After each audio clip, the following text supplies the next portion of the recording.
그동안 대감사에서는 청도 운문사 성가대학 스님들과 우리 신도님들이 금강경에 대한 야보송 주석을 가지고 계속 강의를 해왔고 또 계속 앞으로 이제 더 진행이 돼야 되는데, 여기 초하루 법회에 참석하시는 분들은 또 금강경에 대한 강의를 듣지 못하신 분들도 많다 이 말이요.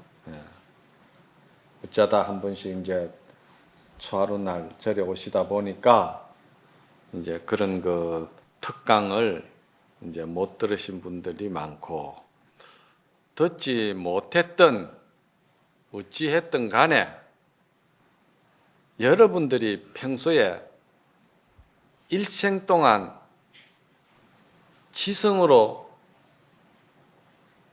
경전을 읽고 외우고 간절하게 그 기도하는 경전이 뭐냐 하면은 이 금강경이거든. 그러니까 이 금강경에 대해서 여러분들이 잘 모르신다 이 말이야.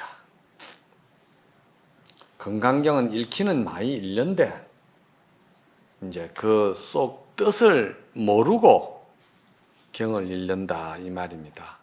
그럼 모르고 읽는 것은 어떻게 되느냐? 모르고 읽어도 강경은 강경이고 경전을 읽는 것은 맞습니다. 그리고 그 읽어도 또 기도는 기도죠. 그러나 그 뜻을 알고 읽는다 하면은, 그러면 그 금강경을 읽는 그 기도 공덕이 어떻게 되느냐? 예를 들어서 이 대감사 마당에 말이지, 짠디가 저래 저 깔렸고 꽃도 군데군데 피었고 참 좋다. 그런데 그것은 무엇과 같으냐? 마치 금강경과 같다. 금강경 부처님의 경전 말씀이 그대로 펼쳐져 있고 그대로 눈앞에 모든 것이 내 보는 눈 자국자국마다 금강경이고, 그 금강경이 바로 내 눈앞에서 조금도 흐트러짐 없이 다 보인다 이 말이야.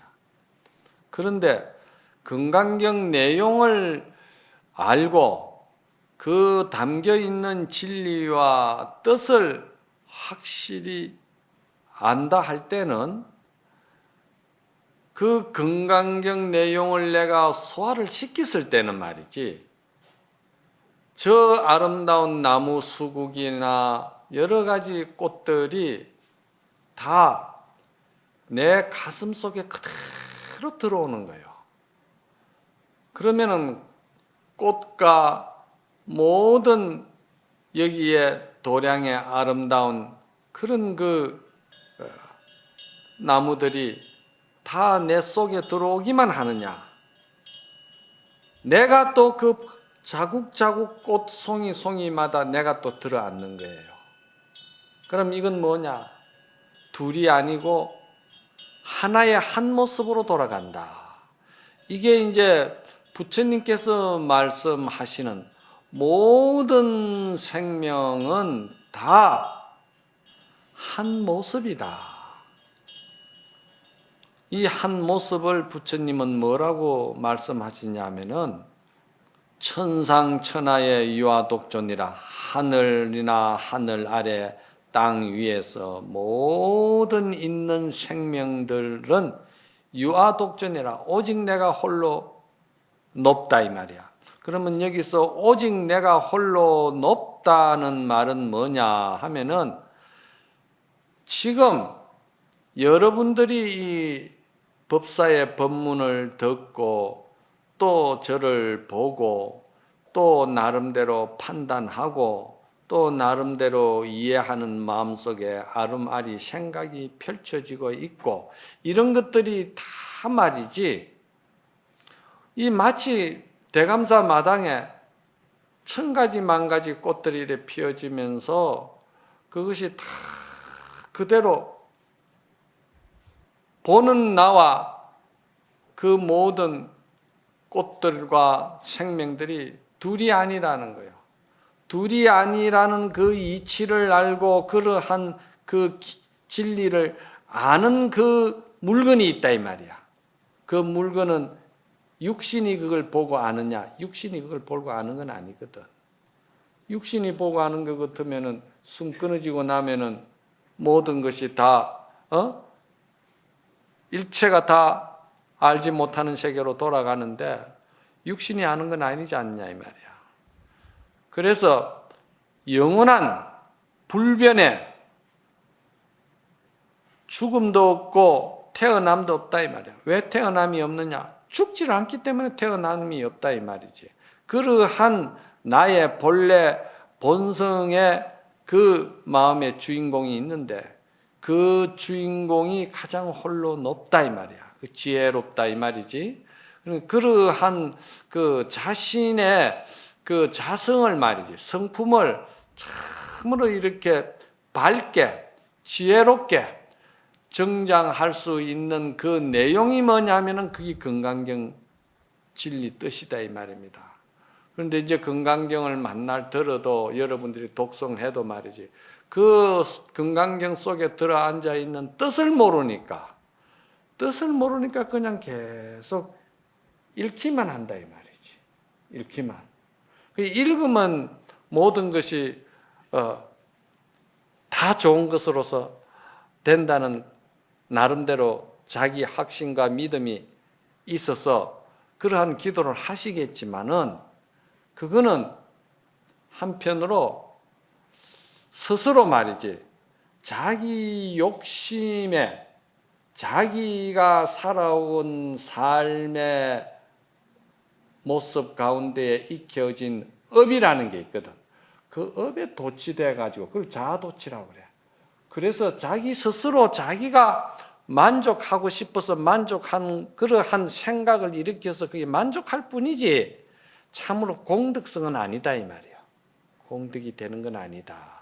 그래서 그 공덕성을 오늘 이제 그나마 건강경을 많이 이제 읽고 모두 애우니까 건강경에서 말씀하시는 건강경의 그 불법 대의 참 큰 뜻 진리를 요약해서 말씀을 또 드려야 되겠고 왜 드려야 되느냐? 여기 지금 건강경 강의를 듣는 이제 우리 신도님들도 이제 특강을 많이 들은 분이 계시는데 들어도 뭔가 요점 정리가 잘 안 돼. 스님 말씀이 그 이치에 맞는 것 같고 그것이 참 뭔가 공감이 가기는 가는데 내가 정리하라 하면 정리가 잘 안 되는 거야. 맞습니까? 정리하라 하면 정리가 잘 안 된다 이 말이야. 스님 말씀이 들을 때는 그게 이해가 가는데 그 내가 들은 것을 말이지 식구들한테나 가족들한테 또는 내 가까운 그 어떤 그 인연들 그런 분들에게 이 좋은 말씀을 내가 좀 전해주고 싶은데 권하고 싶은데 이게 정리가 요약해서 잘 되면은 듣는 사람도 그렇구나 그거 참 논리적으로 원리적으로 들어보니까 이치가 딱 떨어지는 소리네. 그 거짓말이 아니구나. 이렇게 뭔가 말씀을 해야 되는데 그게 안 된다 이 말이에요. 그러니까 맨날 벙어리 냉가슴 할 듯이 그냥 끙끙끙끙 하다가 또 뭐 좀 먹고 꿈속에서 그냥 잠꼬대 하듯이 혼자서 그냥 아프기만 아프지 전달 잘 안 되는 거는 이해가 부족하고 속 뜻을 모르고 그 진리의 전체를 갖다가 내가 깨뚫어 볼 수 있는 지혜가 없기 때문에 그렇다는 거지요. 우리가 절회를 다니시는데 저는 이 세 가지를 분류를 하는 거라. 세 가지 분류. 첫째는 어떤 사람이냐. 절회를 다니기는 다니는데 부처님의 말씀이 뭔지를 몰라. 부처님 말씀 무엇인지는 몰라도 내 속에 들어앉아가 있는, 내가 생각하는, 내 인생 살아오면서 내가 복이 되고 또 흉한 일을 보고 뭐 여러 가지로 경험에 의해서 내 마음에 만들어진 그러한 업의 생각을 가지고 그냥 기도도 하고 절에도 다니고 하면서 좋은 일만 있기를 바란다 이 말이야. 좋은 일만 있기를 바란다 이 말이야. 그것도 참 너무나도 장하고 너무나도 참 고마운 인연인데, 그러나 사람이 이 세상에 왔다가 몰랐으면 몰라도 인연을 맺고 알았으면은 똑바로 알아야 되겠다 이 말이야. 똑바로, 응? 뭔가 똑바로 알아야 된다 이 말이지. 똑바로 알면은 그러면 어떻게 되느냐? 비유로 하자면은 내가 항상 이야기를 하지만은 저 허공의 달이 말이지, 더 허공에 뜨면은 물이 있는 호수나 바다나 어디든지 그 달이 뜨지 않는 곳은 없어요. 다 떠요. 뜨는데 내가 불법의 진리를 모르고 내가 내 마음을 내가 모르니까, 내가 그 마음에 지혜가 없으니까, 그러니까 달은 이미 물에 떡 떴는데도 자기 스스로는 아는 바가 없고 이해하고 믿고 신심이 약하니까 그 물이 어떻게 되느냐? 그 물이 탁해요. 그 물이 탁하다 이 말이야. 탁하니까 달은 이미 떴는데도 자기 스스로 그 달을 못 보는 거야. 볼 수가 없어. 그렇잖아요? 탁한 물에 그 달이 뜹니까? 그러면서 이제 물이 탁한데 달은 안 보이니까 계속 그 달을 보고자 이제 열심히 한다 이 말이야. 달을 보고자 열심히 하는 게 뭐냐 하면은 불법의 이치는 모르고 수행하고 기도하고 그러한 참 진리의 이치는 모르고 자꾸 나의 어떤 그런 그 바램과 기대와 가능성에 대한 욕심만 자꾸 그거를 달을 보려고 애를 쓴다 이 말이야. 그런데 그 달을 보려고 아무리 애를 써도 달이 잘 보이질 않아요. 그 달이 왜 안 보이느냐? 물이 흐려서 안 보이는 거예요. 그러면은 달이 이미 떠가 있기 때문에 물만 맑게 그 앙금만 깔아앉으면은 달은 그냥 보이게 돼 있다 이 말이야. 노력해서 봐지는 달이 아니고, 만들어서 어떻게 해서 달이 보이는 게 아니고, 달은 이미 다 떠가 있는데 내 마음 가운데 부처님의 공덕이 여기 다 그 공덕 가피를 있게 돼가 있고 이미 그걸 다 우리가 가피를 있는데 말이지, 내 스스로 그 맑은 지혜의 부처님의 그 공덕을, 그 진리를 모르니까 자꾸 내가 이제 욕심만 앞에 가려가지고 그 달을 왜 나는 딴 사람은 다 기도를 하면 성취가 잘 되고 수행을 하면 성불도 하고 다 하는 일이 모든 것이 다 잘 되는데 왜 나는 안 되느냐 계속 그러면서, 그런데 그 근원을 모르다 보니까 그러면서 자꾸 이제 왜 달이 안 뜨느냐고 자꾸 이렇게 이제 이 물을 갖다가 자꾸 이제 이렇게 해치는 거예요. 달을 보려고. 그러면은 물을 해치면 해칠수록 내가 업이 지중하고 지혜가 없다 보니까 달은 더 없어지는 거예요. 자꾸 달아나 버리는 거예요. 그 욕심 때문에. 그 이제 그런 부류가 한 사람이 있다 이 말입니다. 알겠습니까? 여기 계시는 분들은 그런 분이 있다고 내가 말씀을 하시는 게 아니고, 불교 전체를 놓고 볼 때 종교 신앙 어떤 우리가 신행 행태를 볼 때 그런 또 이유가 있다 이 말입니다. 그럼 그런 이유는 어떤 분이냐? 기호신선이란 말이 있어. 부처님 경전을 옆구리에 딱 차고 이 좋은 참 날아갈 듯한 대웅전에 이 참 높고 아름다운 이 법당에 떡 앉아서 자세가 얼마나 좋습니까? 탁 그렇게 보이지.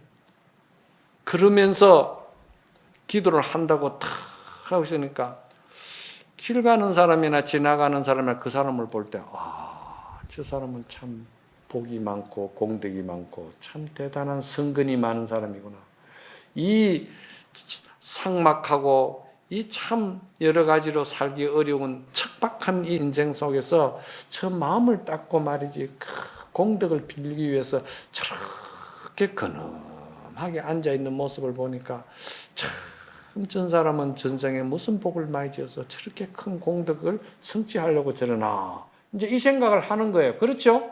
보기에는 그렇다 이 말입니다. 보기에는 요걸 잘 들어야 돼. 보기에는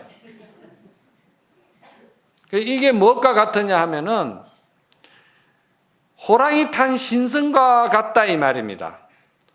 호랑이 탄 신선이 뭐냐 하면은 어느 선비가 밤길에 인간을 찾아서 가다가 길을 잃어가지고 그냥 도저히 갈 수도 없고 날이 밝으면 가야 되겠다고 그래가지고 그 어느 그 바위 모퉁에서 의지해가지고 잠을 떡 자는데 말이지 동네 나무꾼이 와가지고 나무 산에 밤에 나무를 도둑질해 가려고 하니까 옛날에는 저 어릴 때는 그런 게 참 많았어요.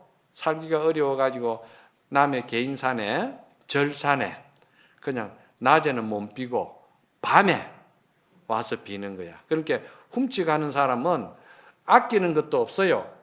그 비 가서 뭘 하느냐면은 그 이제 장작하는 게거든 그게요. 그런데 그 장작하는 나무 말이야 적당히 굽은 거 가져가도 되는데 주인 것도 뭐 이제 그런 생각이 들지만 훔쳐가는 사람이야 그런 거 생각 드나 쫙쫙 고든 놈은 그 욕심이거든. 그거 이제 비 가지고 이제 그때 당시에는 그랬습니다. 제 어릴 때는 절에서 제가 이제 나무를 많이 지켰기 때문에 보면은 그거를 비 가지고 붉은 홍송 같은 거 말이지 지금 같으면은 그게 뭐 나무 하나에 몇백만 원씩 가는 나무들이지 뭐. 그런데 그때 당시에는 살기가 어려워가지고 그거 딱 비다가 뭘 하느냐면은 장작을 만들어요. 장작을 만들어가지고 장에 갖다가 파는데 그거 나무 한 몇 개월 딱 장작 쪼개가지고 말리면 잘 마르거든요. 그 마른 거를 지게에다 탁 짊어지고 장날 가져가면은 그거 한 짐 갖다 팔면은 저 면사무소 쪽이나 그 업 쪽에 있는 사람들은 그 나무를 못 하거든요. 그러니까 이제 그 시골에 있는 사람이 이제 지고 오면은 그 나무 보고 그거 한 짐 이리 갖다 주소 하면 이제 그 한 짐 팔면은 그게 이제 깔치도 한 동가리 사고 말이지. 애들 뭐 까자도 좀 사고 말이야. 이래가지고 오는 거 나는 수없이 봤어요. 그러니까 나무꾼이 밤에 와서 나무를 탁 비는데 그 나무가 와장창창창 넘어가니까 그 옆에 마침 누가 있었냐 하면은 호랑이란 놈도 거기에서 그냥 옆에서 잠 좀 자려고 딱 엎드려가 있다가 나무 넘어가는 소리에 놀래가지고 그만 호랑이가 막 그냥 뛰기 시작하는 거야. 뛰는데 호랑이가 뛰다 보니까 어디로 갔냐면은 그 돌 옆에 자는 그 선비 막 사타구니처럼 막 들어간 거야. 그러니까 막 선비들은 놀래가지고 막 이게 호랑이인지 뭔지도 모르고 그냥 급하니까 쭉 잡아 탄 거지. 그래 타고 막 안 떨어지려고 호랑이를 탁 붙들고 뛰다 보니까 이제 동이 트고 날이 또 밝아지는데 호랑이는 호랑이노대로 이제 지쳐가지고 이제 기운이 없어서 어슬러 하는데 암만 흔들어도 이러면 떨어지지도 않고 말이지. 그런데 동네 사람들이 딱 보니까 이야 저 사람은 얼마나 기운이 장사고 얼마나 능력이 있어가지고 호랑이를 타고 다니는 저런 신선이 있을까 그런다 이 말이야. 알겠어요? 그런데 호랑이 탄 그 선비는 죽을 지경이야. 그건 뭔 말이냐면은 불법의 이치를 아무것도 모르고 참으로 믿음과 신심도 없이 그냥 친구가 강남 가니까 나도 그 하면은 뭐 입찰도 보고 또 재수도 있고 또 엄청난 행운도 돌아오고 막 이제 그런 줄만 알고 강남 따라가는 형식이다.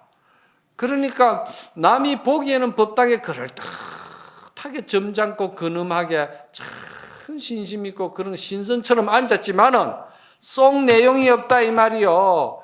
그러면은 그런 사람에게 절에를 그래 다니시는데 불법이 뭐 없고 부처님이 진리가 뭐 없고 절에를 다니는데 뭐가 달라지는 게 좋은 점이 뭡니까 하면은 말도 못하는 거야. 응? 아까 말씀드렸죠. 그런 이유가 있다 이 말이야. 그러니까 종교를 가지고 믿음을 가지고 해도 그래 해가지고는 안 된다 이 말이죠. 그러면 뭐 해야 되느냐?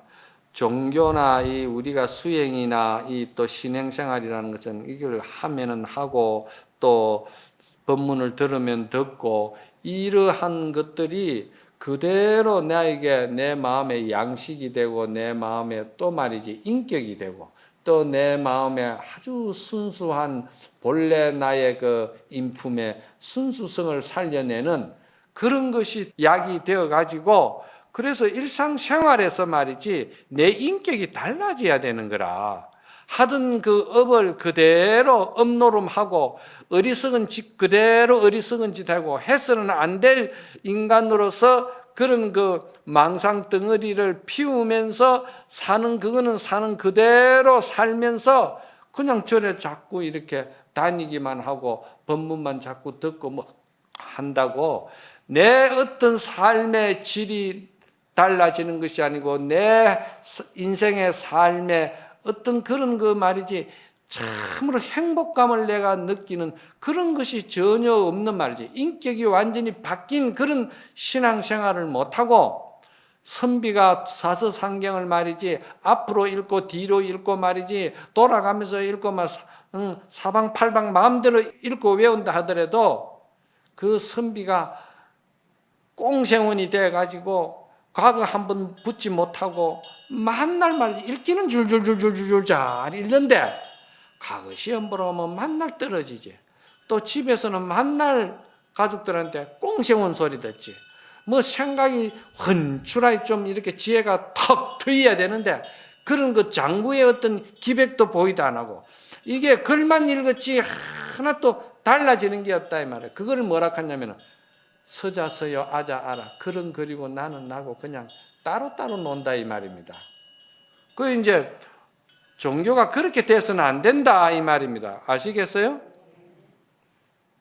그래서 금강경은 그런 것을 갖다가 다 이제 우리에게 바로 일러주고 마음의 자성을 바로 깨닫게끔 해주는 진리 가운데도 아주 정말 최상의 경전이다 이 말입니다. 그래 이제 금강경에서 가장 이제 중요하게 말하는 것은 뭐냐 하면은 요약해서 말씀을 드리면은 금강경 첫무리 오가에 보면은 금강경의 내용은 말이지 무상으로서 체를 삼고 무주로서 용을 삼고 묘하게 있는 것으로서 유를 삼는다 이렇게 이야기해놨거든. 무상, 무주 그리고 묘용이다 이 말이야. 그럼 여기서 말하는 무상은 뭐냐? 없을 무자의 모양상자라. 없을 무자의 모양상인데 모양이 없다 이 말이거든. 금강경은 그 내용에 깊이 들어가면은 그 마음 자성을 보는데 그게 모양이 없다 이 말입니다. 왜 모양이 없느냐? 마음이라는 것은 모양이 없는 겁니다. 마음은 본래. 그렇잖아요? 그런데 마음이 모양이 있을 때가 있어요. 어떤 때 이 모양이 있느냐면 화가 나지요. 화가 나면 얼굴이 벌개지죠. 그 모양이 있는 거야. 또 욕심이 가득 앞에 가리면은 사람이 사람으로서 사람 노릇을 못하는 이치에 맞지 않는 일을 저지른다 이 말이요. 그건 모양이 있는 거요. 마음인데도 그거는 망상과 망념으로 인하기 때문에 그게 모양으로 나타나는 거야.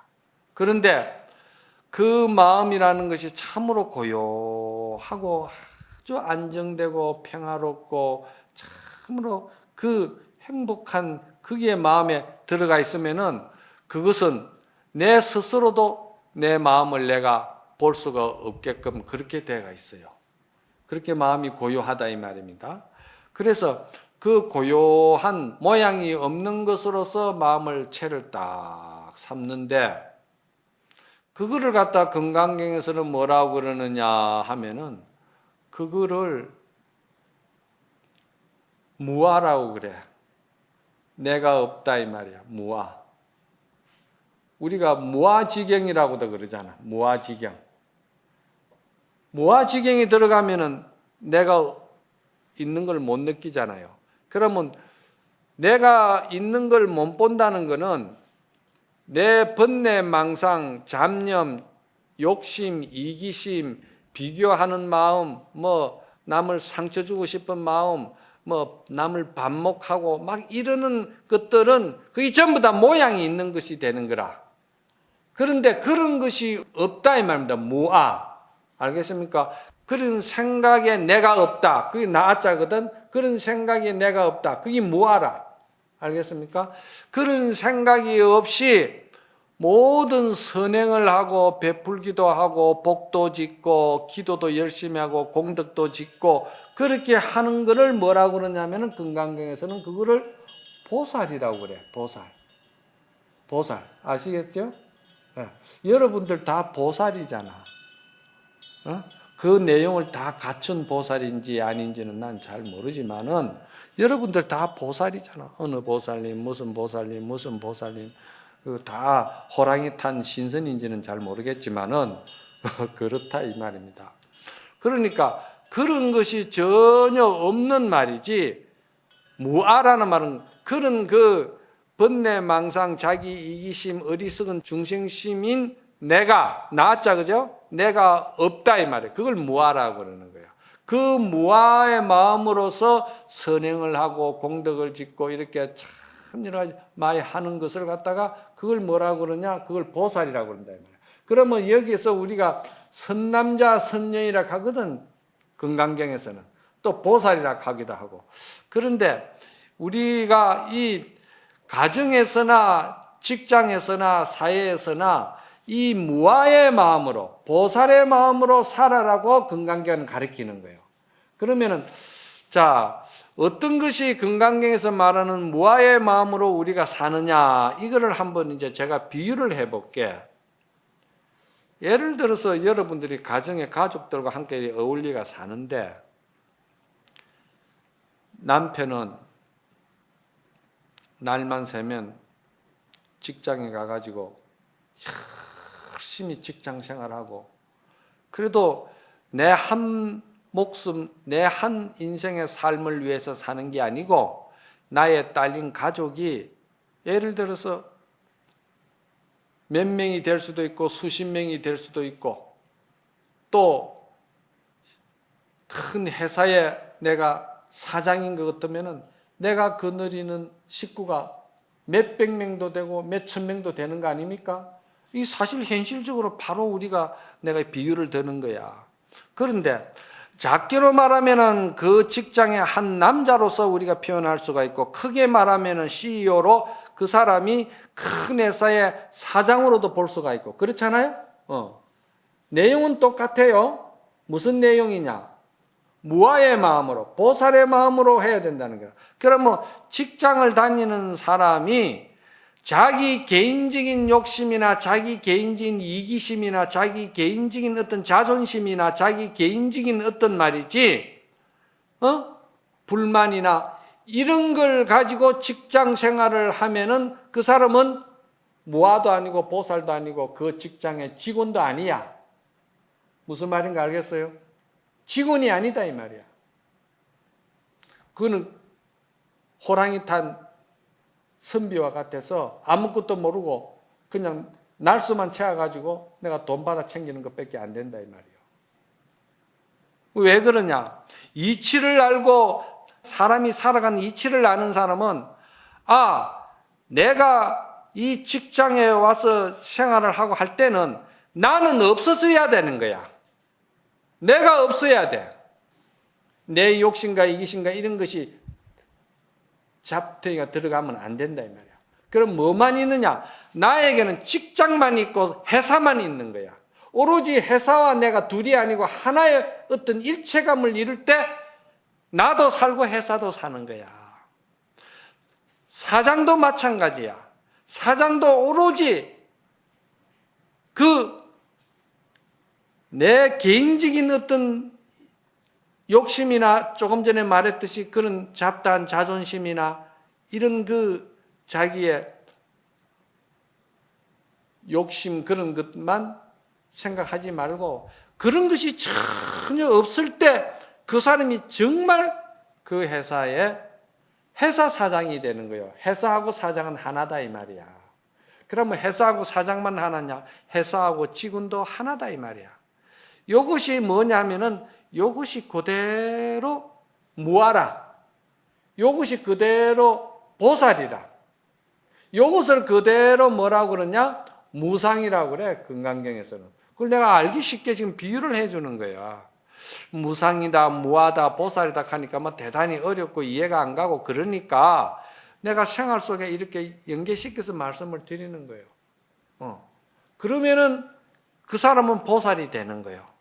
가정도 마찬가지라 부인이 가정 살림을 하는데 오로지 가정 살림을 하면서 자기 개인적인 자기 어떤 그 욕망이나 자기 개인적인 그 어떤 바라던 어떤 그런 그 야망이나 이런 욕심이나 자기 인생관이나 그런 거를 생각하면 그 사람은 어머니가 될 수가 없다 이 말이야.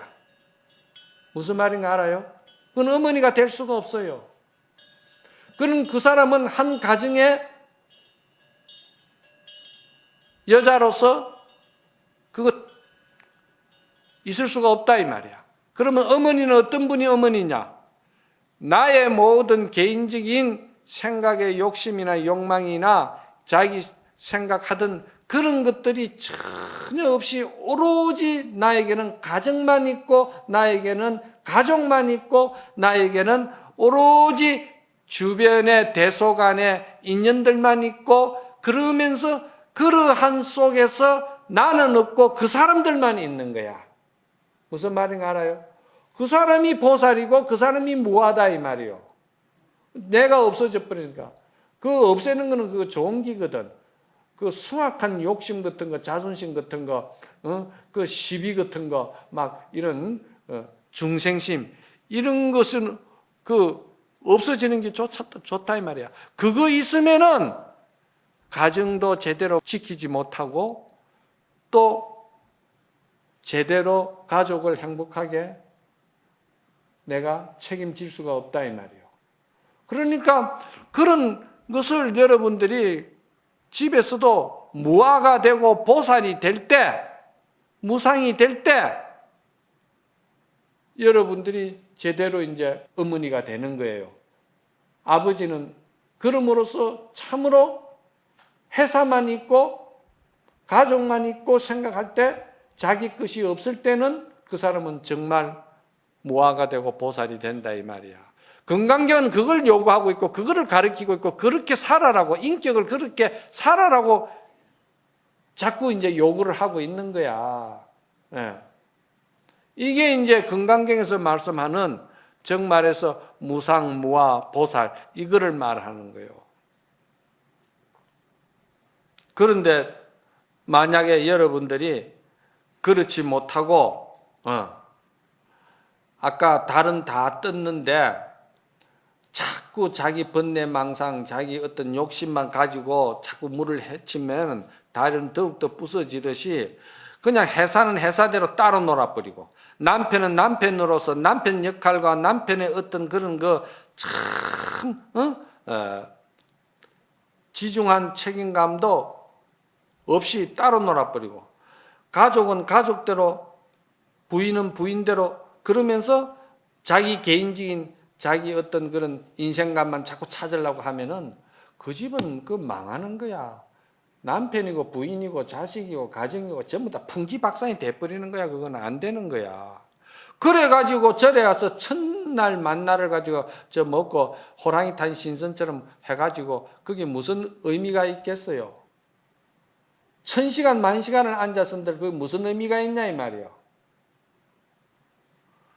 경전은 절대 우리 현실 생활하고 동떨어진 이야기를 하는 것이 아니에요. 경전은 그런 것을 잘 받아들이고 지혜롭게 잘 자기가 인격의 변화가 와서 정말 인생관이 달라지고 삶의 질이 달라지라고 말하는 것이 경전의 내용에 쏙뜻이지, 그냥 그거 시간 많이 자꾸 가지고 있고 그거 많이 그냥 내가 품에 품고 있다고 해서 그게 되는 거냐? 그게 아니다 이 말이에요.